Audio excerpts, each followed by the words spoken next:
সামনে বিধানসভা নির্বাচন, তার আগে রাজ্যের কোথাও বোমা বিস্ফোরণ, কোথাও আবার বোমা উদ্ধারের ঘটনা। এবার বীরভূমে তৃণমূল কর্মীর বাড়িতেই বিস্ফোরণ। ঘটনার পর থেকে বেপাত্তা তৃণমূল কর্মী এবং তার পরিবার। আর অন্যদিকে দক্ষিণ 24 পরগনার পাথর প্রতিমা, সেখানে তাজা বোমা উদ্ধার হলো। দেখুন, রায়পুর থানার তুরুপঘড়িয়াহাট গ্রাম, এই গ্রামে এই হচ্ছে শেখ গরিবের বাড়ি। নামে গরিব কিন্তু আসলে দোতলা বাড়ি, তৃণমূল কংগ্রেস কর্মী।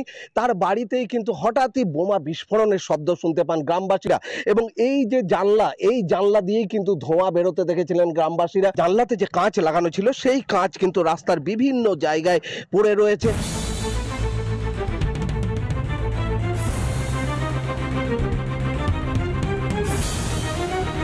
যে দাগ, এটা আদতে রক্তের দাগ বলেই প্রাথমিকভাবে গ্রামবাসীদের একাংশ যারা শব্দ শোনার পর তারা দেখতে পাচ্ছেন। এবং তাহলে কি কেউ আহত হয়েছেন, যদিও পুলিশের কাছে এই মুহূর্তে সেরকম তথ্য নেই।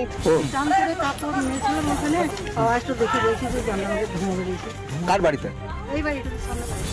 কার বাড়ি? পুলিশ এসেছিল? পুলিশ এসেছিল তখন আসে নাই, এখন এসছে। তারপর এসেছিল।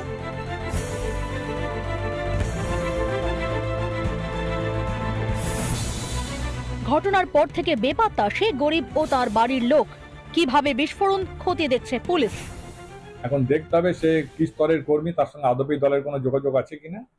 তবে ইতিমধ্যেই পুলিশ তদন্তে নেমেছে এবং যথোপযুক্ত ব্যবস্থা গ্রহণ করছে। তৃণমূলের গোষ্ঠীকণ্ডল, ভোরকুনা অঞ্চলে তৃণমূলের গোষ্ঠীকণ্ডল এটা সর্বজন বিদিত বিষয়। আর আজকে তৃণমূলের একটা গোষ্ঠীর সঙ্গে আর একটা গোষ্ঠীর যে লড়াই, সেই লড়াইটা প্রকাশ্য এসছে শুধুমাত্র এই বোমাগুলো সামনে এসছে বলে।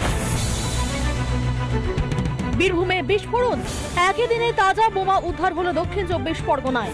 পাথর প্রতিমা ব্লকের গুরুদাসপুর, এখানেই পূর্বপাড়া খালপাড় থেকে উদ্ধার হয় তাজা বোমা। আর এখানে এসে দেখি না, ওখানে একটা লাল ব্যাগ আছে, লাল বালতি দাঁড় করানো আছে, আর ওই এক পাশে একটা ব্যাগ আছে। এদের বাড়ির কাছে ঘরে এদের আতঙ্ক লাগতো, আমাদের বাড়ি ওপারে, ওই ইন্দামোড়ের ওপাশে বাড়ি। আতঙ্ক মানে জীবন বেরিয়ে যাবে তো। দেখতে পাবেন এই ঘরটা কাছে, ওই ঘরটা আছে, মানে এ তো আজকের ভালোর উপর দিয়ে কেটে গেছে, নালে এর পরে যা হতো না। বছর ঘুরলেই বিধানসভার মহারণ। ভোটের সময় গন্ডগোল পাকাতেই কি বোমা মজুদ কিংবা বোমা বাঁধার কাজ শুরু হয়েছে তলায় তলায়? তারই কি প্রমাণ মিলছে সদাইপুর ও পাথর প্রতিমায়? রিপাবলিক বাংলা।